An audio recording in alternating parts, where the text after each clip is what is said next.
விஜய் சாருக்கு பெரிய வாய்ப்பு, அரசியல் மிகப்பெரிய வாய்ப்பு அவருக்கு தான் இருக்கு. விஜய் சாரோட அம்மா வந்து ஒரு பேட்டியில் சொல்லியிருப்பாங்க, அந்த பையன் வந்து கடகராசி கடகலக்கணம் அப்படின்னு சொல்லியிருப்பாங்க. அதை வச்சு பிறந்த நாள் எங்களுக்கு தெரியும் இல்லையா? ஆமாம், ஜூனியர். அதை வச்சு அவர் கடகலக்கணம் அம்மா சொல்லியிருக்கிறாங்க. அதை வச்சு ஒரு ஆராய்ச்சி பார்க்கும்போது பயங்கரமாக இருக்குது.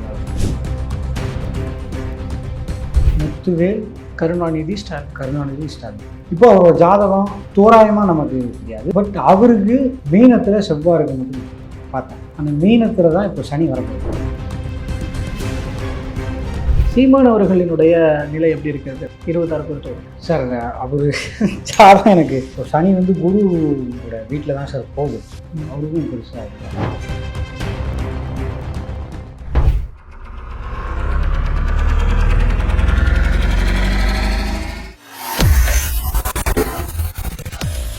வேலை வேண்டுமா? ப்ளூ ஓஷன் இருக்கிறது. 10th 12th டிப்ளமோ டிகிரி படித்தவர்களுக்கு உணவு, தங்குமிடம், இஎஸ்ஐ, பிஎஃப் இன்சூரன்ஸ் உள்ளிட்ட சலுகைகளுடன் அனுபவத்திற்கேற்ற நல்ல சம்பளம் 15,000 முதல் 30,000 வரை. பெண்களுக்கு முன்னுரிமை. 2,000க்கும் மேற்பட்ட வேலை வாய்ப்புகள் உள்ளன. இப்போதே தொடர்பு கொள்ளுங்கள். Blue ocean.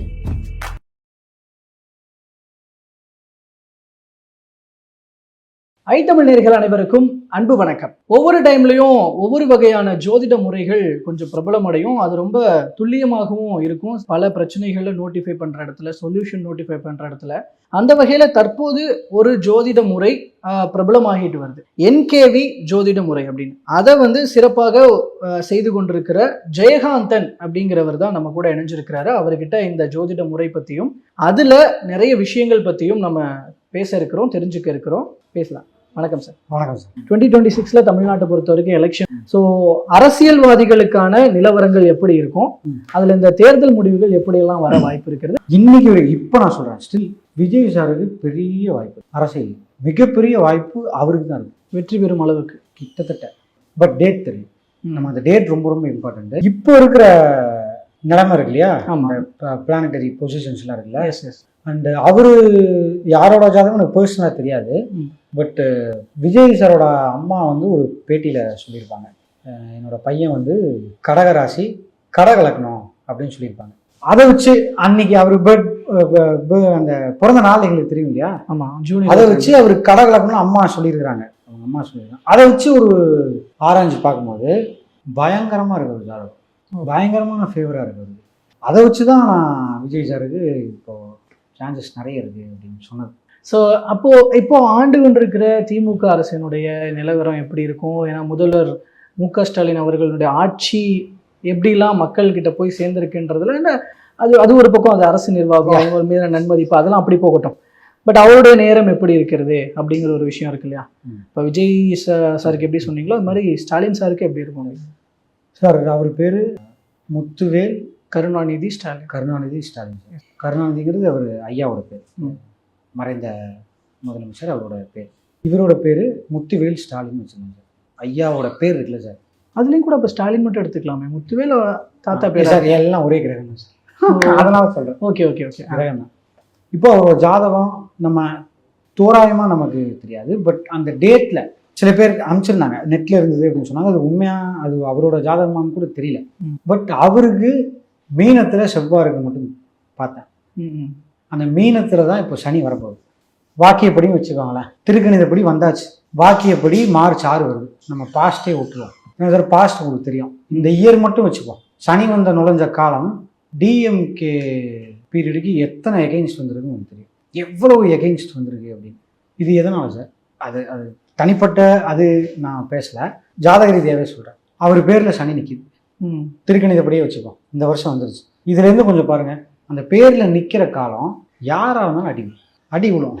இப்போ இல்லை, மார்ச் 6 வச்சுக்கோங்க சார், வாக்கியப்படியே வச்சுக்கோங்க சார். திருப்பியும் அதே அவரோட பேருக்கு மேலே சனி வருது. அது ஒரு அரசியல் ரீதியாக சொல்கிறேன், ஒரு ஃப்ரூட்ஃபுல்லான டைம் கிடையாது. எலெக்ஷன் டேட்டுன்னு ஒன்று இருக்குல்ல சார், அது நிறைய வேலை மாற்றி. ஓகே ஓகே, நீங்கள் சொல்கிறது மூலமாக எலெக்ஷன் டேட் அனௌன்ஸ் பண்ணதுக்கப்புறமா ஒரு சிட்டிங் உட்காரணும்னு சார். உட்காரலாம் sir. Okay. So Edappadi Palaniswami அவர்கள் எதிர்க்கட்சி தலைவர், இப்போ அவங்க 2026 கண்டிப்பாக ஆட்சியை பிடிக்கணும்னு அவங்க பண்ணிட்டு இருக்காங்க. ஸோ அவருடைய நிலைமை எப்படி இருக்குது ஜாதக ரீதியா? இது பேரே வச்சுக்கலாம் சார். ம். அவங்க யாரோட இண்டிவிஜுவலான ஒரு ஜாதகம் நமக்கு ஒரிஜினலாக கிடைக்காது, எக்ஸாக்டா கிடைக்காது. Okay. நம்ம பேருக்கு வச்சுக்கோம். பழனிசாமி, திரு பழனிசாமி அப்படிங்கிற பேருக்கு வந்து செவ்வாய் சனி வரும் சார். இப்போ இதே அவர் பேரை அவர் ஜாதகத்தில் சனி போய் செவ்வாவை இல்லை அவரோட ஜாதகத்தில் இருக்கிற சனியும் செவ்வாயும் கோச்சார சனி போய் டச் பண்ணுச்சுன்னா சார் அவருக்கும் ஃப்ரூட்ஃபுல்லாக இல்லை. இந்த பேர் யாராக இருந்தாலுமே சொல்கிறேன், இந்த பேருக்கு சரியான இல்லை. இப்போ திருக்கணிதப்படி எடுத்துக்கிட்டோம்னா சார் ஒரு இந்த வருஷம் கொஞ்சம் பாருங்களேன், என்ன ஒரு மூமெண்ட் இருக்கா, ஒரு ஒரு என்ன மாதிரியான பேசுகிறாங்க புரியுது சார். அவரோட நிலைப்பாடு எந்த அளவுக்கு வீரியமாக இருந்திருக்கு அதெல்லாம் இருக்கான்னு பார்த்தா இல்லைல்ல சார். சனி போய் பார்த்துட்டு இருக்கோம் அவர் பேரை, இல்லாமல் இது நடக்காது. இல்லை, இந்த இடத்துல கூட்டணி ரிலேட்டடாக சொல்கிற பொலிட்டிக்கல் கணக்கு நான் ஜாதக கணக்கோடு கம்பேர் பண்ணி கேட்குறேன். ஏன்னா இங்கே பாஜகவுடனான கூட்டணி தான் வந்து அவருக்கு டிராபேக்காக இருக்க போகுதுன்னு ஒரு மெயின் பாயிண்ட் ஒன்று இருக்குது. அப்போது நான் இந்த ஜாதக ரீதியாக வரேன். இவரோடு கூட்டணி சேருபவர்களினுடைய நிலைமையும் நீங்கள் சொன்னது போல் அவருக்கு ஃப்ரூட்ஃபுல்லாக இல்லாமல் போகிறதுக்கான விஷயத்தில் எந்த அளவுக்கு தலையீடுகளை ஏற்படுத்துது பாஜக சொல்ல போனால்? அதான் இப்போ கோபிநாத்னு உங்கள் பேர் சார். இப்போ நான் டைரெக்டாக உங்களே அடிக்கிறேன், சுற்றி இருக்கிறதுலாம் தேவையே இல்லை, அதெல்லாம் தப்பாக தான் வந்துள்ளோம். இப்போ பாஜக சொன்னீங்க சார், அந்த சமயத்தில் அவங்க கூட்டணி வச்சாங்க இல்லையா, இந்த ஒரு சனி போய் அவங்க பேரையோ சில பாவங்கள் டச் பண்ணுச்சுன்னா சரியில்லாத நேரம் ஆட்டோமேட்டிக்காக உள்ள வந்துடும். ஏப்ரல் 12ஆம் தேதி அது நம்ம போட்டு பார்ப்போம் சார். பஞ்சாங்கம் அது இருக்குது, அது போட்டு பார்ப்போம். மாட்டி விட்டா இல்லை. Okay okay okay. அதனால் அதுக்குன்னு பிஜேபி வந்து ஒரு தப்பானதோ அந்த மாதிரி நாம் சொல்ல, நம்ம எல்லாமே ஆஸ்ட்ராலஜியாகவே நம்ம பார்ப்போம். இது யாராக இருந்தாலுமே அது அஃபெக்ட் ஆக தான் சார் செய்யும். ஒவ்வொருத்தரோட தலைவரோட நிலைப்பாடுகள் எப்படிலாம் இருக்குன்னு பாருங்கள். ஒரு சனி போய் மீனத்துக்குள்ளே நுழைய போகுது, முன்னாடி கும்பத்திலிருந்து டிஎம்கேங்கிற அந்த உதயசூரியன் தானே சார் கட்சி பேர், அவங்க உதயசூரியன் தான் சார். நம்ம உதயசூரியன் அது வந்து சூரியனாக வரும். 2.5 வருஷ காலம் அந்த சூரியன் வீட்டையே பார்த்துட்டே இருக்கும். அப்போது அந்த டிஎம்கேவோட ப்ரெஷர் எப்படி இருந்ததுன்னு உங்களுக்கு தெரியும். இது நான் சொல்லணும்னு இல்லை, கும்பத்திலேருந்து சனி அந்த சபைன்னு சொல்லுவாங்க சார், கவர்மெண்ட்டுன்னு சொல்லுவோம்ல, தமிழ்நாடு சொல்கிறேன், அந்த இடத்த பார்த்துக்கிட்டே இருக்கும். அப்போ அந்த டிஎம்கேவோட நேமையே சனி பார்த்துட்டு இருக்கும். எவ்வளவு ப்ரெஷர் ஆனாங்க, ஒவ்வொரு சின்ன சின்ன விஷயத்துல எவ்வளோ ப்ரெஷர் ஆனாங்கன்னு நமக்கும் தெரியும், மக்களுக்கும் தெரியும். இதே மாதிரி தான் சார் ஒவ்வொரு ஜாதகத்துலேயும் பேர் எப்படி இருக்குது அதுதான் ஐயா வந்து எடுத்தது. பேர் ரொம்ப ரொம்ப இம்பார்ட்டன்ட். இப்போ ஒரு ஜாதகத்தில் சார் தன் வீட்டை பார்த்த கிரகம்னு நம்ம எடுப்போம். இப்போ அது அவர் பேராகவே அமைஞ்சு போச்சுன்னு வைங்க, இப்போ நான் சொன்னது எல்லாமே மாறிவிடும். அது சனியே வந்து பார்த்தாலும் அடி இருக்குமே தவிர அப்படியே முடங்கி போகிற மாதிரி இருக்காது. அதனால தான் நம்ம இண்டிவிஜுவல் ஜாதகமாக நம்ம பார்க்குற விஷயமே அதுதான். பட் இவருக்கு இப்போ ஐயா ஸ்டாலின் ஐயா அவரோட ஜாதகம் இல்லை, மீனத்தில் செவ்வாய் இருக்குங்கிற மாதிரி தான் பார்த்தேன். அது அவரோட ஒரிஜினல் ஜாதகமாக கூட தெரியாது. ஓகே. பட் மீனத்தில் செவ்வாய் இருக்க காலம் அவங்க சனி வர காலம், இப்போ அது ஒரு பெரிய விஷயமா இல்லை. ஓகே, நான் அப்போது அடுத்ததாக வந்துடுறேன். ஸோ அப்போ பாஜகன்னு வச்சு அவங்களுக்கு பர்டிகுலர்லி சொல்ல முடியுமா? ஏன்னா பாஜக இங்கே வளர்ந்துக்கிட்டு இருக்கு அப்படிங்கிற ஒரு விஷயமாக இருக்கட்டும், இல்லை நான் பொலிட்டிக்கலி எடுக்கிற அவங்க மூமெண்ட்டாக எடுக்கிற பிரச்சனைகள் எல்லாம் மதம் சார்ந்த பிரச்சனைகளாக இருக்குது. ரீசெண்டாக திருப்பரங்குன்ற பிரச்சனை முருகன் சார்ந்த பிரச்சனையாக இருக்குது. இதெல்லாம் என்ன மாதிரி ஜாதக ரீதியாக ரோல் ப்ளே பண்ணுது சார்? அது இதுபடி தான் சார் வேலையை ரோலே ஆகும், வேற எதுபடியும் ஆகாது. இப்போ நான் சொன்னேன் மீனம் தான் மதுரை 9 கோயில்னு சொன்னேன். அதோட சர்ச்சை உள்ளே வந்த உடனே அது ஸ்டார்ட் பண்ணிடுச்சு. உள்ளே இப்போ மார்ச் அந்த மாதிரி தான் சார் அது ஸ்டார்ட் ஆச்சு. ஜானோ பிப்ரவரியும் அந்த திருப்பரங்குன்றம் பிரச்சனை ஸ்டார்ட் ஆயிடுச்சு. ஆமாம், அந்த ஆரம்பத்திலேயே இந்த ஆடு கோழி பலியிடக்கூடாதுன்னு அந்த ஸ்டார்ட் ஆச்சு. எஸ், உள்ள மீனத்துக்கு திருக்கணிதப்படி உள்ள வந்துட்டு இருக்க காலம் வந்தோன்னா அது ஸ்டார்ட் பண்ணிடும். இதை தவிர வேற எந்த ரோலும் பண்ண முடியாது. இந்த பாவங்கள் போய் சனி பார்க்கும் காலம், குரு பார்க்கும் காலம் நல்லது கொடுக்கும், சனி பார்க்க காலம் மாற்றத்தை கொடுக்கும். எல்லாத்துக்குமே பிஜேபிக்கும் அதே தான். ஓகே, ஃப்ரூட்ஃபுல்லாக இல்லாத சுச்சுவேஷன் இருக்குது, அப்படி தான் எடுத்துக்கலாம். ஓகே, நான் சீமான் அவர்களுக்கு வரேன். சீமான் அவர்களினுடைய நிலை எப்படி இருக்கிறது? 26 பொறுத்த வரைக்கும் சார் அவரு சாரம் எனக்கு தெரியாது, இல்லை பெயர் வச்சு சொல்லுவீங்க. அவருக்கு இப்போ சனி வந்து குருவோட வீட்டில் தான் சார் போகுது. அவருக்குமே பெருசாக எப்படி இருக்கும்னு என்னால் ஃபுல் ஃப்ளெட்ஜாக அவரோட ஜாதகம் எனக்கு சுத்தமாக தெரியவே தெரியாது. ஓகே, பட் பேரை வச்சு நம்ம பார்க்கும்போது சார் மோஸ்ட் ஃபேவராக வருமாங்கிறது பெரிய பெரிய பெரிய சந்தேகம் சார். ஓகே, அவருக்கும் பெருசாக இல்லை ஒரு தொகுதியாவது ஜெயிப்பாங்களா? அது சார் அது அவங்க நிற்கிற கேண்டிடேட் இருக்குது, அது எல்லாமே தனித்தனி. ஓகே ஓகே பட் நான் அவர் தானே தலைவர், ஓகே ஓகே அந்த இதுக்கே அவர் தானே தலைவர். இப்போ அவரு போய் ஸ்டேஜ் அந்த இடத்துல ஏறுவாரா அப்படின்னு கேட்டால் இந்த ஒரு ஷோங்கிறது ரொம்ப பாசிபிள் இல்லை. ஓகே. அப்போ அவரை பேஸ் பண்ணும்போது நம்ம அவர் முதல்வர் ஆவாரா அந்த வெற்றியை தான் கன்சிடர் பண்ண வேண்டியிருக்கு. அப்படி பார்த்தா இல்லை. பட் ஒவ்வொரு தொகுதியாகனா அந்த நிற்கிற கேண்டிடேட்டை பேஸ் பண்ணி தான் போகணும். அது ரொம்ப ரொம்ப மெயின். ஓகே. நல்ல டெபாசிட்ஸ் ஃபுல்லாக பெருசாக அங்கே வாங்குறாங்களா இல்லை இப்போ இவர் ஐயா சீமான் ஐயாவை மட்டும் நான் சொல்லலை, எல்லாத்துக்குமே சொல்கிறேன். எல்லா தலைவர்களுக்குமே, எல்லா அரசியல் தலைவர்களுக்குமே அது ரொம்ப ரொம்ப இம்பார்ட்டன்ட். யாரை கேண்டிடேட்டாக நிறுத்துறாங்க, எல்லாத்துக்குமே டெபாசிட் போகுமா அப்படிங்கிறது கணக்கு இல்லை. அவங்க இண்டிவிஜுவல் ஜாதகம் ப்ளே பண்ணும். ஓகே. இப்போ நான் சொன்ன மாதிரி பேரெல்லாம் வந்து தன் வீட்டை பார்த்த கிரகம் அந்த வீட்டையே குருலாம் பார்த்ததுன்னா இப்போ நான் சொன்னது எல்லாம் தவிடுபடியாகும், உடஞ்சிரும். பட் இது எல்லாமே பொது தான், காமன் தான். ஓகே தான். தேசிய அரசியல்னு பார்த்தா காங்கிரஸ் சரிவு நோக்கி போயிட்டு இருக்காங்க. ராகுல் காந்தி அவர் தான் கொஞ்சம் தலைமை பண்பில் இருக்கிறாரு. ஸோ அதை பேஸ் பண்ணி காங்கிரஸினுடைய நிலவரம் என்னவா தான் இருக்கு இப்போ சார்? இப்போதைக்கு இப்போ மீதி இருக்கிற கட்சிலாம் இருக்குல்ல சார், மீதி இருக்கிற கட்சி தலைவர்கள்லாம் இருக்குல்ல சார், இந்த ஒரு ஜோன் சொல்லுவாங்க, இந்த தனுசு மண்டலத்திலேருந்து உள்ள சனி போகுதுல சார், இந்த சனி போகிற காலம் இந்த பேர்லாம் இருக்கிறவங்களுக்கு எல்லாத்துக்குமே பெரிய ப்ராப்ளத்தை கொடுத்துட்டே வரும் ஜோன்.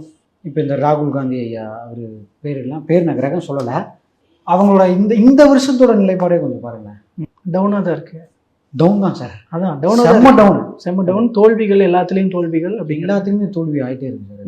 இந்த பேரெல்லாம் நம்ம புடியில் இருக்குது சார், சனியோட புடியில் இருக்குது. 26லயும் அதே தான்.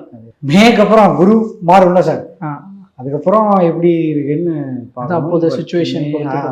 ஓகே சார், நிறைய பேசிட்டோம். ஃபைனலி ஒன்று முடிக்கலாம். ஏன்னா நம்ம அண்ணன் ஒருத்தர் சஜஸ்ட் பண்ணிட்டே இருக்காரு வெளில இருந்து. அண்ணாமலை அவர்கள் பற்றி கொஞ்சம் சொல்லிடுங்க. பாஜகவினுடைய முன்னாள் மாநில தலைவர் திரு அண்ணாமலை ஐயாவோட பேர் வந்து செவ்வாய் குடும்பம். அவர் எப்போ சார் இதுலேருந்து இந்த பொறுப்புலேருந்து எப்போ சார் இருந்தார்? அதுவும் அந்த ஏப்ரல் 11 நினைக்கிறேன் சார். ஏன்னா அவர் ரிலீவ் ஆனதுக்கு அப்புறம் தான் அதிமுக பாஜக கூட்டணியே வச்சாங்க. எஸ். அது எந்த இயர்னு தெரியுமா சார்? இந்த வருஷம் தான். இந்த வருஷம் தான். ஆமாம், 25 தான். 25 ஏப்ரல் சார். 2 விஷயம் சார். எய்தர் அவரோட ஜாதகத்தில் இருக்கிற செவ்வாவை சனி பார்த்துருக்கோம், இல்லைன்னா கும்பத்தில் இருக்குன்னு வைங்க, சனி கும்பத்தில் இருக்கிற காலம் மேஷம் விருச்சிகம் செவ்வாயோட இடம், அதை பார்க்கும்போது சரிவு தான் ஆகும். அதுக்குன்னு நம்ம எல்லா பேரையுமே நம்ம என்ன இது சுத்தமாகாது, என்ன விஜய் சாருக்கு மட்டும் ரொம்ப ரொம்ப தூக்கி பெருமையாக பெருசாக சொல்கிறா அப்படி இல்லை. எல்லாத்தோட பேருமே கிட்டத்தட்ட சனிகிட்ட மாட்டுது. Okay okay. இப்போது கிட்டத்தட்ட 1 வருஷம் ஆயிடுச்சு சார், 1 வருஷம் ஆயிடுச்சு. இவங்களோட நிலைப்பாடெல்லாம் என்னவா இருந்திருக்குன்னு நமக்கே தெரியும். இப்போ நான் வந்து பயங்கர பெருசாக இருக்கிற ஆளை நான் போய் அதெல்லாம் ஒன்றும் வேலைக்காவது நான் சொல்லவே இல்லை. நான் உங்களுக்கு இந்த நிலைப்பாடு, இந்த சனி வந்த காலம் பார்க்குற காலம் எப்படி இருந்தது எப்படி இருக்க போகுதுன்னு நான் சொன்னேன். அண்ணாமலை ஐயாவோட பேரை சனி பார்த்துட்டு தான் இருக்கும். அதனால தான் அவரோட ஒரு சரிவு வந்து இல்லைன்னா இந்த சரிவு தான் 26க்கும் நீடிக்குமா சார்? அவரு ஜாதகம் சார், அதை பொறுத்து செவ்வாய் வீட்டை எடுத்துருது, செவ்வாய் வீட்டை கம்ப்ளீட் பார்வை எடுத்துரும். அவரோட ஜாதகத்தில் மீனத்திலேயோ கன்னிலேயோ தனுசுலேயோ செவ்வாய் இருந்தால் இதே நிலைப்பாடு தான். ஓகே, நான் கேட்கணும்னு நினச்ச எல்லாமே கேட்டாச்சு. நீங்கள் சொன்னது போல் என்ன இவர் தாவேக்காவுக்கு ஆதரவாக பேசுகிறாரா, விஜய்க்கு ஆதரவாக பேசுகிறாருன்னு நினைப்பாங்க போல். பட் ஆனால் நீங்கள் இருக்கிற சுச்சுவேஷன் அவங்களுடைய நேம்ஸ் இதெல்லாம் பேஸ் பண்ணி தான் சொல்லியிருக்கீங்க. பட் இதில் மக்கள்கிட்ட வச்சுருவோம். ஸோ அந்த வகையில் பல்வேறு பிரச்சனைகளுக்கு பல்வேறு விஷயங்களில் ப்ரெடிக்டபிளாக இருக்கட்டும், பல்வேறு தகவல்களை உங்களுடைய அந்த ஜாதக முறைப்படி சொல்லியிருக்கிறீங்க. இதை மக்கள் மத்தியில் வச்சுருவோம். பல்வேறு தகவல்களை பகிர்ந்து கொண்டமைக்கு நன்றி சார். நன்றி sir. And I Tamil channel நேயர்களுக்கும் அண்டு இதை கம்ப்ளீட்டாக எனக்காக ஏற்பாடு பண்ண மிஸ்டர் பிஆர்ஓ வித்தகன் சேகர் சாருக்கும் இந்த குழு உங்கள் டீமுக்கும் ரொம்ப நன்றி. நன்றி சார்.